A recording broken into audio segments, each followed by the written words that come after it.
Bros and heroes. Gonna tell you about bros and heroes. Gonna tell you about comic books, costumes, facts, boots, and other stuff. In this week's issue, Tomboy.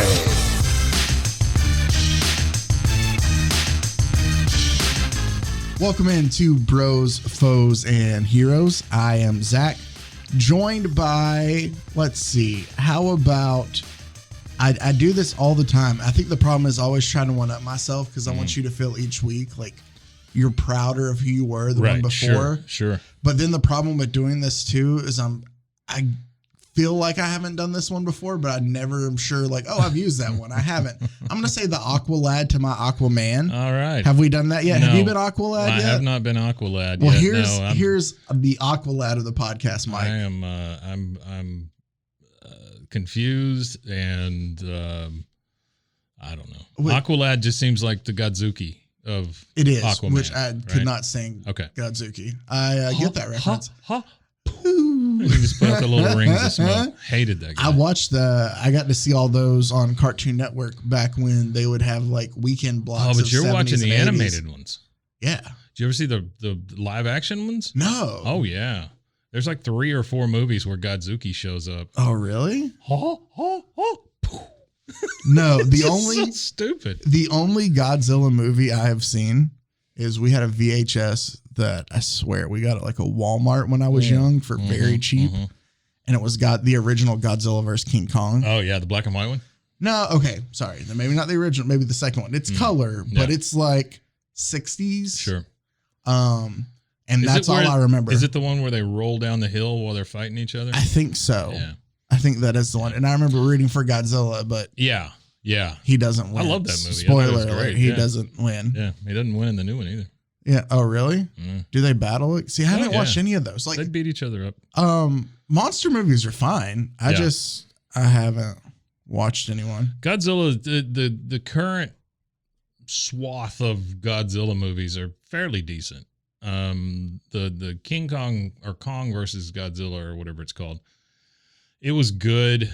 It just didn't meet my expectations, but my expectations are super friggin' high for that stuff. No, I got you. You know, I'm just totally pumped to see the new monsters. I was about to say, are you a creature feature fan? Oh yeah, I grew up watching all that stuff. Yeah, it was great.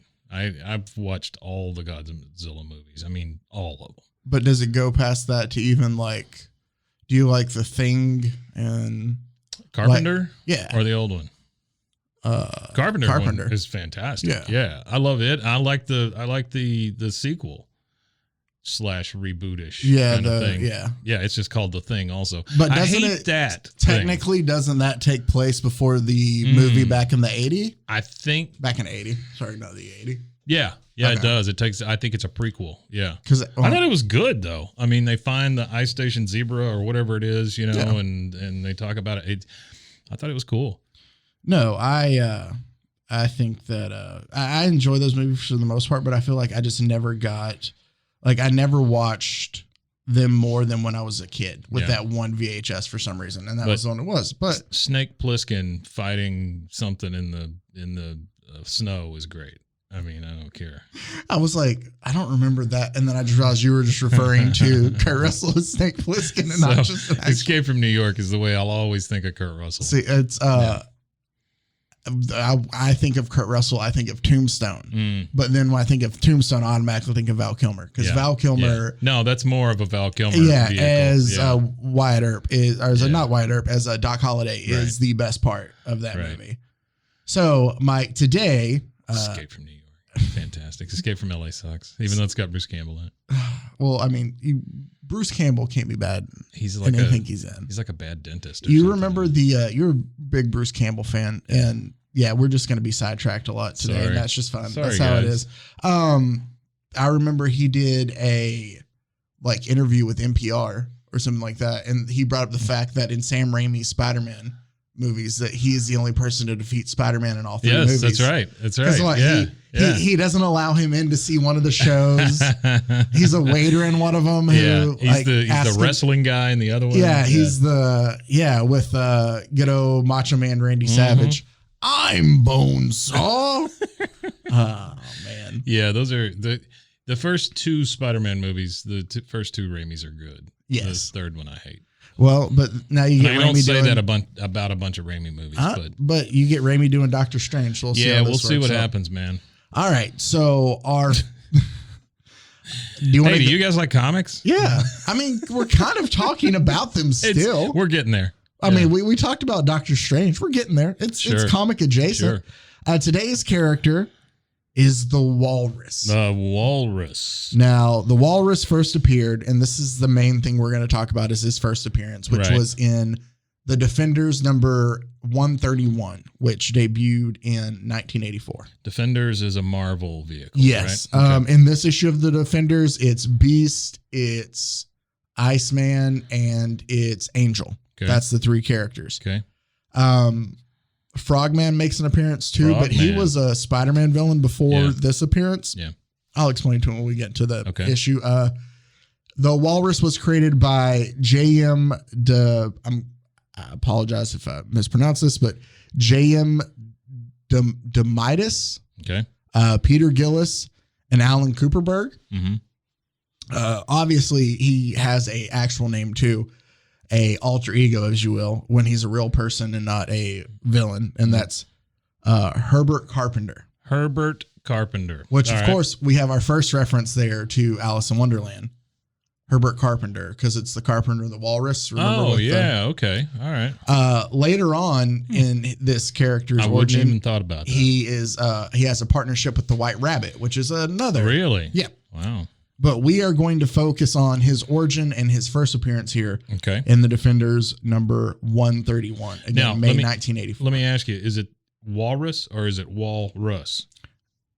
Walrus. Walrus. Okay. 2 words, 1 word? 1 word. Okay. All right. So it's just Walrus. The Walrus. Okay. All right. I got you.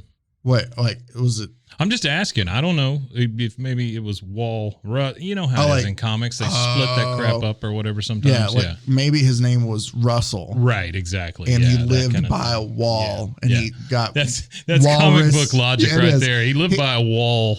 And he had tough skin. So they named him big teeth. Walrus. Hey, it's Walrus. Which, by the way, in my attempt to find more, when I like to dive into a character, of course, I can read like Comic Vine, the Wikipedia page, other things I can find. And I like to do a quick just breeze through of YouTube just to see if there's any content up there for it. All I kept getting was trailers for the movie Tusk, which just always bugs me still. I love Kevin Smith, but just the concept of that film, I don't know why, it just bugs me. It's weird, so I'm not a big fan. Mr. Walrus, or Hubert, as he's here, he becomes the Walrus basically from his great uncle. Okay. It's his uncle, not his great uncle. That's his great uncle, not whatever. He was a great uncle. Yeah, he was a great uncle. Sure. He's a very smart man. Okay. Or at least thinks he is. He's a scientist that cannot get employed anywhere. That seems to be a running theme in most of these folks. They think they're very smart. Exactly. His uncle's name is Humbert. So Hubert and Humbert. Uncle Humbert. Uncle Humbert is a scientist, and we're actually going to build on something else we've talked about before on this podcast, and that is tenure. Because apparently tenure is very important in comics. Keep coming up? He is out. His uncle Humbert is out to prove that he is a smart scientific mind. This was the Weasel's problem too, It right? was. The Weasel wanted tenure. Yeah. Well, now his uncle is working on to create. He is trying experiments out on Hubert. Okay. And his thing is he's going to create supervillains or people with superhuman powers to show that he is smart. And he no longer has to work down in the boiler room where they put the bad scientists. Yeah. Well, no, he works as a janitor. Oh. It's Wait. like they've taken no. Hubert is. No, Humbert. Humbert is a janitor. Like they quit letting him But he do was a science stuff. You can't do science anymore. Go You mop have to go clean stuff. downstairs. Yeah, no, that's what they did. That's how that works. But still, it Hey, does. by the way, the Weasel, that's a DC property. Yeah, This is a Marvel property. So tenure is a real problem in the it entire is comic in the book entire world. exactly. So Wow. just to show you Who knew? the very first time we see the first page of the issues, you can see Hubert is tied up to his uncle Humbert's Ray a la a James Bond. Yeah, or a Frankenstein kind of thing. Just strapped to the board. And Hubert. Because it's got the chains. It looks like maybe he throws him up there to get struck by lightning or whatever. Yeah, exactly. And if you hadn't put Struck it by a together yet, walrus. since his name is the Walrus, of course, Hubert is a oversized man because they weren't going to make the Walrus, Walrus shouldn't be a skinny guy. Yeah, exactly. I get that. So he's basically, we can tell from Oversized man. the panels that we hear about some of the, I guess, experiments that have happened that have failed. Yeah. Where his uncle, like one kind of ray that he shot him with to try to give him powers, Hubert got a rash forever from. Oh, okay. One, he thinks that Forever rash. Yeah. Sure. he goes, he breaks out after it's shot with this ray. And at first he's confused because Hubert says, thinks he has the proportional strength of a turkey. Because that's what the ray was originally supposed to do. Okay. But no, while he's trying to figure out what's happened, because he gets shot with the ray from his uncle, everything explodes down there in the, little boiler room closet. Sure. And so he's trying to figure out what has happened to him. Obviously, he's unscathed. Hubert is unscathed. We will call him Walrus from this point forward, just to be easier. Okay. And Walrus's grandpa grabs one of the pillars that has fallen and takes off running and rams it into his him. grandpa.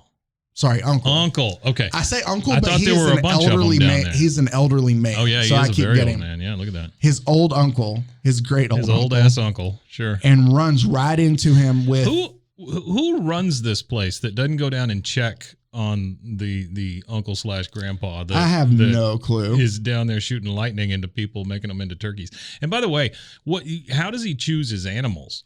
I don't know either. He's got like a Chinese spin and speak or whatever. He just spin the sound of a walrus. I don't know. Well, I'm trying to find the link where he decides proportional on strength of a turkey. I found out how, and you'll love how he gets the name of the walrus as what he chooses. But again, I bring it up. His uncle talks about how strong he is now, and as he's running out excited, he's like, his uncle tells him, success. Now they'll give me tenure again, because tenure is very important. But then it says that the defenders are in town, which are Beast, Angel, and Iceman right now. X-Men Light. Because Beast is giving a speech at whatever the college campus is in town. He was very smart. He was. Did he have tenure? I don't think I think this is like a speaking tour. Oh, okay. All right. I guess he probably has tenure back where he works. The Road to Tenure tour I don't featuring think, Beast. What's his name? What's a Hank? Crap. It was James McAvoy played Professor X, but it's Hank. Starts with an M. Is Beast's name. Yeah. Fraser Crane. Yeah. Who actually? Yeah. So. Yeah, that's true. But Beast is on some speaking tour. We see Hubert go back to his room, and he's trying to. He goes, God, he's tried them all. Talking about his uncle, Captain Squirrel. Captain Squirrel. I'm sorry, Squirrel Man. It's Captain Stoke. Oh. Squirrel Man, the masked tapir, Tapir. Tapir? Yeah. What's a tapir? The Crimson Turkey. Crimson Turkey. Big red turkey. This is where he goes, geez, we're getting down to the W's. What fearsome beast could he have given me the proportional strength of that begins with a W? That's a tapir. Oh, it's that weird kind of anteater. It looks looking... like a pig with an anteater face. Yeah. Okay. The tapir. It says feverishly Hubert's crossword puzzle worker skills, which by the way, we learned he's a fiend when it comes to solving crossword puzzles because that makes him a genius. The uncle? No, the walrus. Oh. He says feverishly Hubert's crossword puzzle worker skills are put into operation And he until I've got it. And then he fights the X-Men. An inspiration from the greatest group of all time. And I've even got the costume for it. I shall become a creature of the night. A ... And it skips ahead to back on college campus. So you don't know what he's going to be. But I will tell you. I don't think of a walrus as a creature of the night. He is holding a copy of the Beatles' Magical Mystery Tour record when he decides. So he is naming himself off of, I am the wall. What is the name of the song? Why can I not think of it right now? Man. Yeah, but still. The Beatles Jam Sesh 1. He is named himself the Walrus after a Beatles album. He just walks around, cuckoo-ca-choo. It was going to be Eggman, but we were already in the W's. That's right, yeah. So Beast is like freaking out about giving this speech for some reason. Yeah. Like everybody's interested. They're there to see him. He's just kind of frantically, moving around. There's a lot of people that want things from him. Sure. One thing that I thought was like 3 shows a day. One thing that I thought that was hilarious for some reason is that Angel and Iceman are trying to get in. And one of the girls says, I'm trying to find this clip to read it. Basically, to get back into here it is. Okay. So all the girls and people there are trying to meet Beast, and Angel and Iceman, not in costume, are back there hanging out. Right. And one of the girls comes up and goes, how does Angel hide those wings? Under his suit jacket, I guess. Okay. He says, "Are you 2 superheroes too?" And both of them, obviously trying to hide the fact that they are, go, my name's Warren. I'm Mr. McCoy. Hank McCoy is his last name. McCoy, there you go. I'm Mr. McCoy's booking agent. And then the other guy says, and I'm Lance, his boyfriend. And the girl says, "Oh, I'm terribly sorry. I mean, I understand, of course." Yeah. Beast goes, "Bobby, why did you say that?"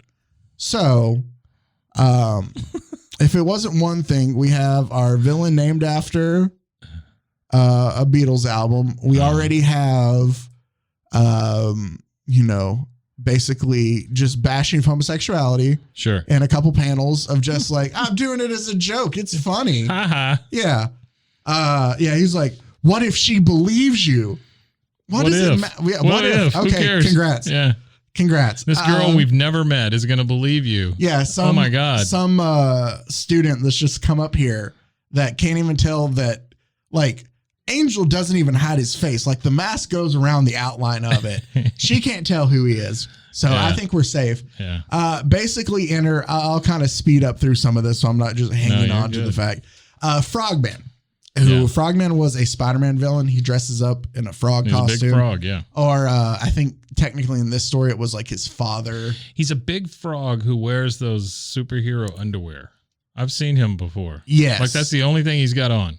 No. Right? No. Not this one. Oh.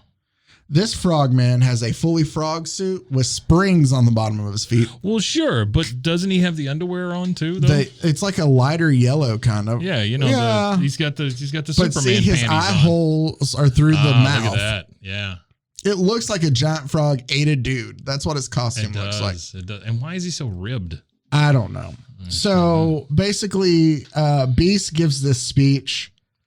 Frogman shows up to kind of, be like, hey, I just wanted to come and ask you guys if you needed some help. I'm trying to turn over a new leaf. I'm done being a bad guy. Sure. Another thing, let's go back to the Walrus in this issue. Another thing that his uncle is obsessed about, aside from tenure, is also talk shows. Oh, okay. Because he tells him before he leaves to go out and cause destruction. And that way Ricky Lake will have you. Well, he goes, this way we'll get on the Phil Donahue show. Phil Donahue. Wow. Okay. All right. So he goes, the Walrus goes and like tears up a Quickie Burger. Okay. Quickie Burger. Burger. Then he goes to. He tears up Quickie Mart. Just all the Quickies. Yeah. No, he goes to where Beast is giving a speech and he interrupts the speech now. So Frogman interrupted it first. Oh, no. And he's like, no, I'm not here to help. Or I'm not here to hurt anything. Frogman was, I just want to be a part. Right. The walrus. Just here to interrupt. No, the walrus is here Ribbit. to just quote. He doesn't say quote, but he's just here to tear shit up. He's just going to cause mayhem. And he's going to go Sure. in. Exactly. As Walrus That's what will he do. wants to do is cause, like, the thought of mass destruction is nice to Hubert. Well, you know the old saying, like a walrus in a china shop. So, you know. A walrus with a rocking chair in a china shop. That's right. That makes me nervous or something like that. I don't know. That's the old So saying you've been handed down from my I've great known, uncle. Yeah, I've known him since Who he was a was janitor. knee high to a walrus. Knee high to a walrus. But all of the others try to attack Walrus. I don't even think of Walrus as like nemesing. Well, You know? I mean, I don't think, oh my God, I'm going to get attacked by this walrus. no, and When does that happen? He's not really, because I'm trying to find. He looks ridiculous. Like, there's nothing about him that is menacing at all as a walrus. Why does he have the rainbow W? I don't know. Is that a It's not. That's not a gay thing? It's not. It's not. They never mentioned. reference that. I mean, maybe later they do. He's in a Deadpool series, which, if any place, would that reference kind of makes sense. Yeah. Yeah, but no, in this one, it's just like he has a giant brown body with like almost platypus like flip, like the color of his fins. They gave him and Frogman. Did you notice both? Like when you would go snorkeling, how they give you those webby flippers. Things, yeah, that's the kind of shoes they wear. But all he does is he has super strength as a walrus. Okay. And I can see that. yeah, and so like he punches Iceman, and like obviously they feel it and they're hurting them. Mm-hmm. And they're becoming exhausted because when they punch him, they're just wearing themselves out. Like their strength isn't affecting him because he's like this giant walrus-like creature.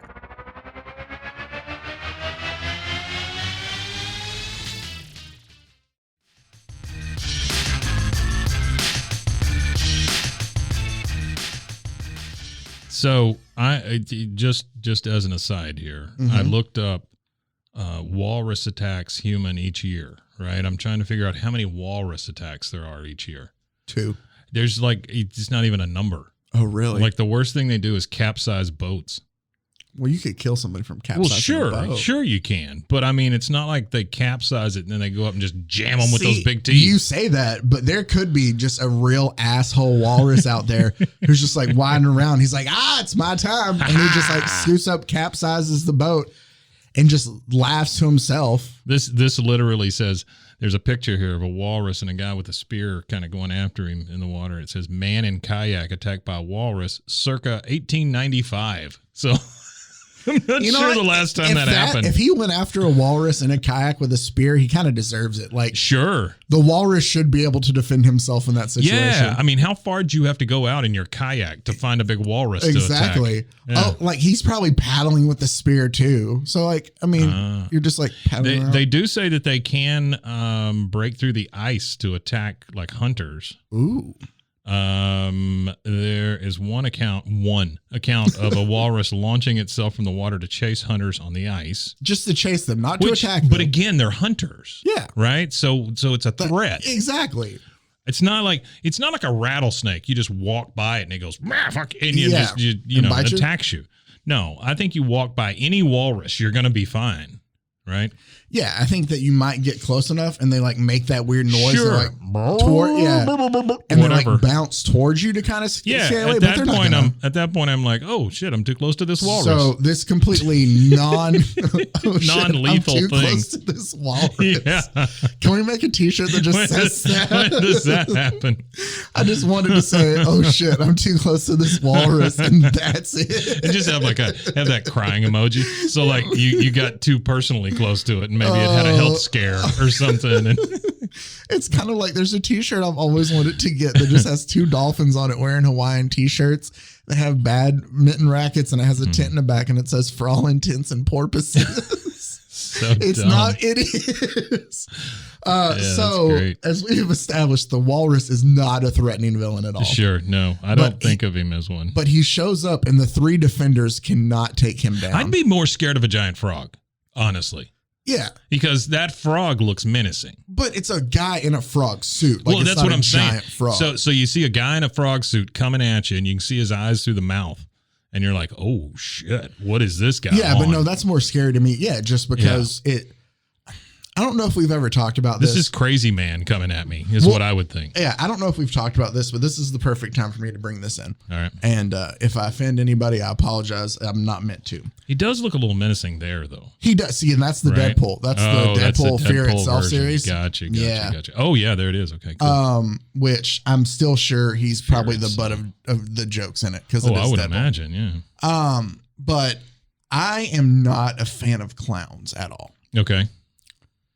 I have and if you are, or you've dressed up as a clown to like, God, you don't cheer want up to piss children, off our clown listeners. I don't want to, and that's not my point, but I have a theory that somebody who puts on a lot of makeup is hiding something. Mm-hmm, so, if somebody is putting on Gene Simmons. Yeah. If somebody is putting on a frog costume all the time. Yeah. They got issues. They got issues. Yeah.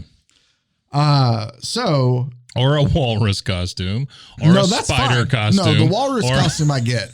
A frog one I don't understand. It's the ones where they hide their face. Yeah. Like Superman, not worried about him. Batman, ish. See, right? but I can see at least half the face. Yeah. But you're right. I think that's why. Robin, not menacing at all. No. Even though he covers his eyeballs. But that's why Spider-Man makes so many jokes. Because if he didn't make so many jokes. That's true. People would be scared. Yeah. Especially in that black suit. That black suit looks a little menacing. It looks cool. Yeah, it's cool. Yeah. So the most non-threatening Walrus super does not villain, look cool. No. Takes out the 3 defenders. He took out Beast and Angel Iceman and Iceman. Angel through the process of like them throwing things at him that aren't bothering him throwing things at them that they can't dodge. Right. Like, them tiring themselves out from hitting him, the strength he has. What did he throw at them that they couldn't dodge? I mean, like he throws a tree. Okay. But I'm thinking you got one guy that can fly. You got one guy that can shoot ice at everything. I don't remember if he throws it. He might grab and just like swing it at him kind of thing. Okay. I'm just saying these defenders were not on their top game. No. Oh, which by the way, before I forget, the way it happens, it is a tree. Yeah. He hits them all with a tree. Okay. Here, I'm trying to find so you can. This one literally says, he's like sitting there just swinging the whole tree. This one says he is a villain that is not meant to be taken seriously and is instead a sort of villainous comedy relief. Well, that's true in this. Let me tell you how he gets defeated. Please do. Because that's the comedy relief of this. Also, I didn't add IBS takes him out. His 10-year loving uncle. Uh-huh. Who had ideas told him, hey, go attack Beast. We can get on Phil Donahue. When he shows there and he's like, hey, there's more than we thought about. And he's like, 4 heroes for you to take down? Now we'll be on Carson. Oh, that's the difference. Carson didn't deal with that just one. Sure. One. No, you take down 1 hero. It's 4 or more. That's Donahue's audience. Yeah, get on Donahue. You got to take down 4. Donahue comes on during the day. Yeah, exactly. It's like Spider-Man, you only caught 1 bad guy. You can go to The View. Okay? All he had to do was wait like, another 20 years or so. And now there's 14 different late night shows. He could have been on. He could have been on. Yeah. Yeah. I mean, some are even just online only. You just trip on the street and you get on one of these shows at this point. Which, by the way, I'm going to have to cut this episode soon. I got to go record for a late night show. Oh, okay. Yeah. All right. I don't blame you. So basically with the 3 actual heroes out, the other I guess just kind of comic relief in this and Frogman. It's a one-on-one between Frogman and the Walrus. Okay. Frogman goes natural enemies, frogs and walrus. Yeah. Basically, Frogman is like, hey, I'm going to do this wild, crazy jump. I'm going to just attack him like flips. Like I'm just going to lay one in. It's going to take him out. Sure. While this is all going on, Walrus is starting to feel a little woozy and doesn't really feel well. Okay. The effects of the ray that tikka masala are starting before the big battle are starting to kind of have effect on him, and it's stealing his power. And he lays down, like I think Frog does barely make some contact with him as he flips back, but it's not Frog at all. Right. Instead, Walrus is tired and decides to lay down for a nap. The other 3 defenders wake up and see him out, and they're like, "Oh, Frog did it!" Ah, great. And so the frog is, I can save my ice. The frog is basically given hey, way to go ahead and beat Walrus. Very nice. Yeah. Like in the process of him, like trying to say like, leave me alone. He even hits Frog again, and he just gets so tired he passes out. Sure. So that's how this Walrus goes. Is That's he a goes walrus from will. yeah, the defenders could not take him out, so instead They just leave. yep, Literally, they just wake left? up. They wake up, and they're just like, "Oh, okay, you took care of him. Well, that's strange. Okay, Bye. he could have. Well, here it ends with, oh, they say, well, look on the bright side, and Beast asks, what's the bright side? And Angel goes, he could have had the proportionate strength of an aardvark, but don't. Come on, that's a great joke.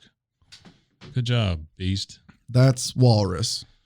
Wow, man. It was a shorter one, but Yeah. it was one that was just, That's okay. it's ridiculous. Yeah. And it gives me time to also talk to Mike about other things that are going on. You know, Sure. all this non-comic talk that people loved at the beginning of the People episode. love that they tune in for the comics and they stay for the talk.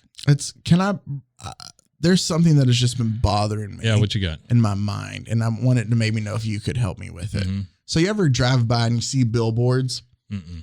Okay. So they're this giant thing. Yeah, I got you. Yeah. Oh, do I need to keep going with billboards? No, we're good. Oh, Yeah, okay. Yeah. So, usually though, when you drive by, it's a call to action of some sort, Yes, right? absolutely. It's like, hey, buy this. Hey, we offer Buy this it now. service. Call us now. Hey, Yeah, you sure. could advertise here. Any Sure. of it. It's all Sure. call. I passed a billboard the other day that I cannot figure out what the call to action is. Mm-hmm. And I'm still just racking my brain trying to figure it out. Mm-hmm. And all it says is, it's red and in giant white letters. It says, why did you move to Texas? Yeah, I've seen that. And I don't understand it either. I just I'm not even going to take it. We're not driving into whatever the reason behind Yeah. this was. Yeah. Just as a billboard. Just as a billboard, it's ineffectual. Yeah. Yeah. Because I'm just sitting here and I was like, I was born here. And I Yeah. just keep driving. Yeah. Maybe Yeah. you're like, but there's It no was call to for work. action. There's no call to action. Yeah. It's like driving, It would be better if it said, move to Texas, get out or something. At just least that's a something. call to action. Yeah, exactly. Now it's like I drive by and it's like, hey, what's your favorite breakfast sandwich? I'm like, oh, I guess I'll think about that. Yeah.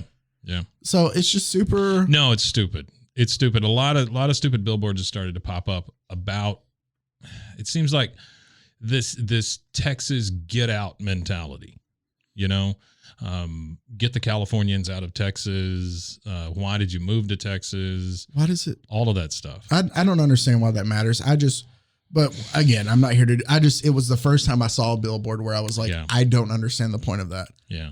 It's almost like what happens in the comics before a supervillain is invented. Yeah.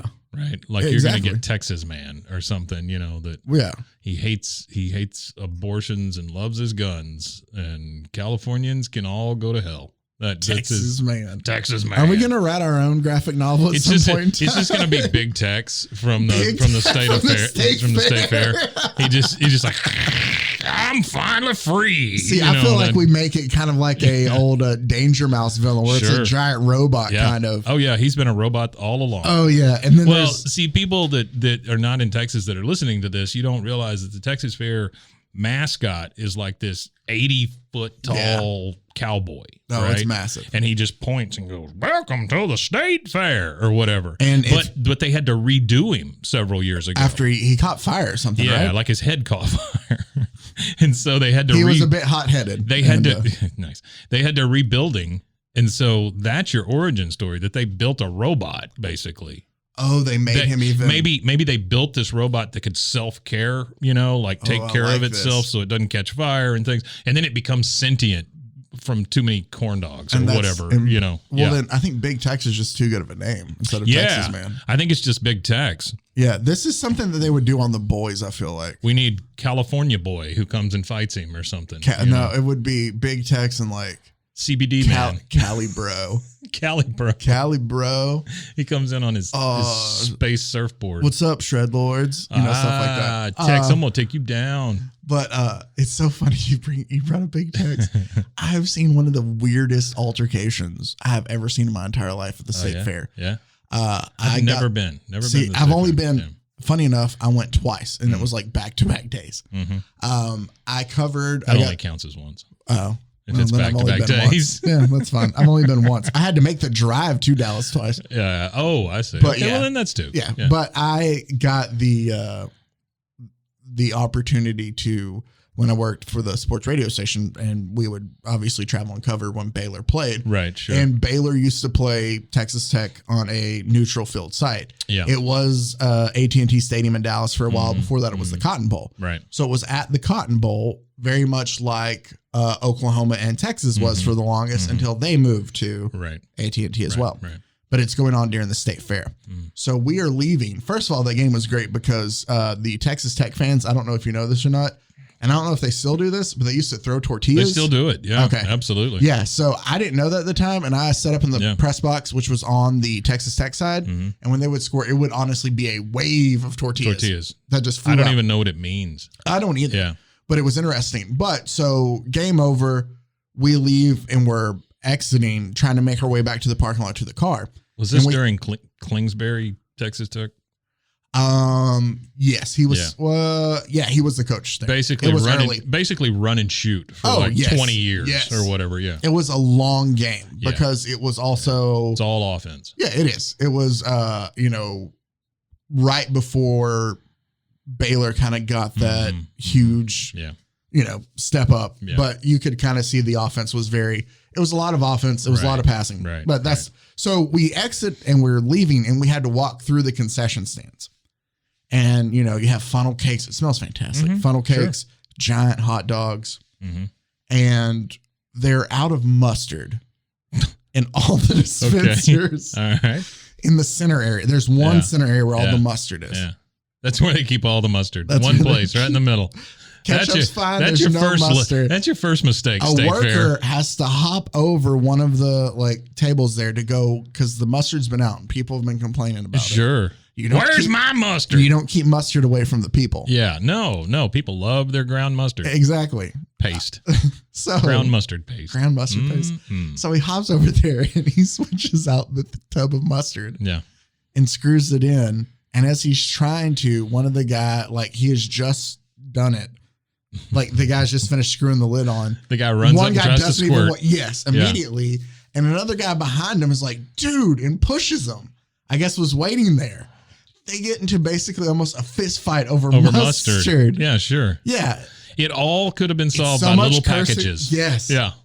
So at the Texas State Fair, I saw a fist fight over mustard. It's almost as great as the I might have to save the story closer to Christmas time to tell about neighbors we used to have who felt the need to bless us with a great quote on actually Christmas morning at 2:00 Christmas morning. Yeah, I'm looking forward to that. I'll keep save that. That's that Christmas magic. There you go. Yeah, we'll save that. But what I do have in store that I think is really cool and really exciting, I'm excited to do this for the next month, for the month of October, is I told Mike this, but usually October means we're getting close to Halloween. That's right. And usually, yeah. Sometimes if you live in a place that holds it on November 1st. Sometimes we have Halloween in November. Yeah. Who knows? Nobody does that. We do it at our house. We call Fun it size.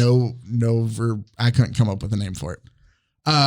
We call it All Hallows November Pass. Spooky Day. November Spooky Day is better. Right before we eat turkey. Right. We have Scare November the shit out of each other. Day. Yeah.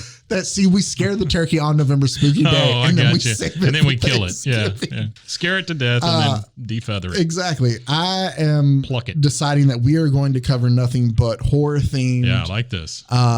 Comics and graphic novels.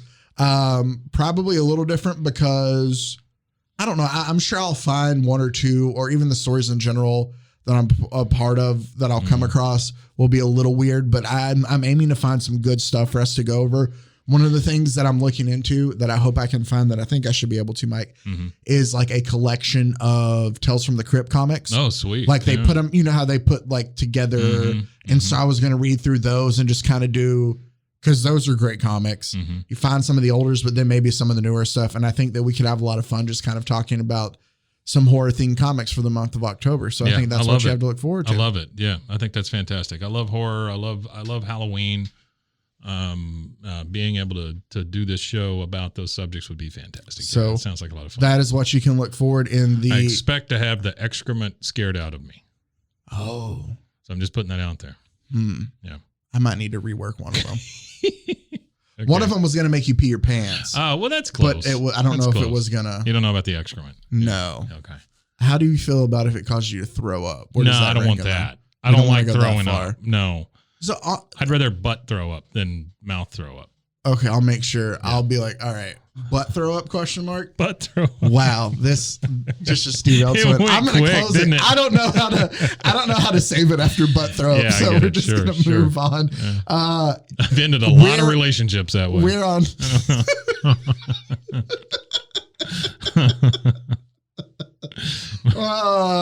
We are on Instagram. We're Bros, everywhere. Foes, Heroes.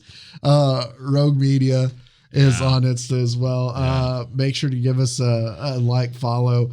A lot of great stuff coming out. Also, if you feel like emailing us, it's bros, foes, do and that. heroes Send us an email. Please tell us what you want us to read. Tell us if you like. Tell us about your butt throw up. Yeah. What, who's been your favorite? Who's a character you haven't thought? That's exactly right. Yes. Hey, give us something ridiculous to cover. Let us know. Just message me wherever. I'm telling you, I'll look into it. Oh yeah. We will. Also, before I go, we need a phone number. We do. We need people to call and leave messages. We could get a Google number. I'll get a number that they could just text. I think it'd be fun. Or they could call and leave, and we messages. could just play the messages. We'll play the messages. I think it'd be great. Okay, so Mike's working on a number, so you can call us. Beep, bop, boop, boop, boop. That's me working on it. And that's, my goodness, he is just working up a storm here. He already left the studio and somehow got a keypad. I don't know why that has to do with it. Got a virtual boy over here, and I'm working it out. Those things hurt your eyes so much, though. Yeah, it's all red. See, what do you want?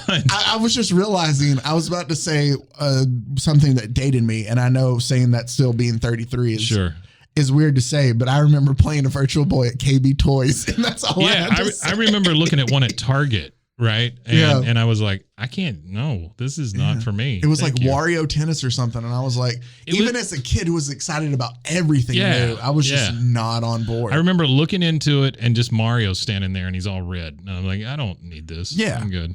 No. So there you go, guys. That's there you go. Make sure think about us when you play your Virtual Boy. Also, if you want to dust off your Sega Saturn, you can think about us there too. Did you ever have an Odyssey? Which one was the Odyssey? Do you know what an Odyssey is? It sounds familiar. So Odyssey was basically the Pong machine. You know, it had the two things on it, but it came with, this will date me. It came with these translucent pieces of plastic that were in different colors, and you tape them to your TV screen so things would be in color. Oh, that's funny. Yeah, it was I had my mother. I had the television where we had to slide out the little plastic cards. I love the Intellivision though. Dude, there was a rodeo game that I played the mess out of. Really? Yeah. See, I never played a rodeo game. It was called Stampede, not rodeo. Stampede. Oh, I remember Stampede. Where you had to go around and rope the. Yeah. I played Burger Time on it all the time. It was just Burger Time. Yeah. That was more NES for me. Yeah, this was Intellivision for me. Oh, still Burger Time. Such a great game. All right, that what? Enjoy it, guys. Enjoy your Burger Time when you're in television.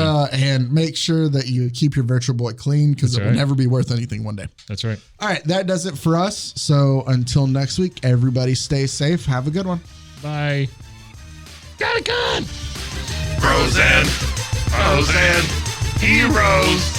Gonna tell you about frozen, frozen, heroes.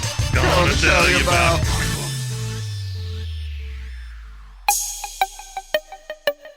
This has been a Rogue Media podcast.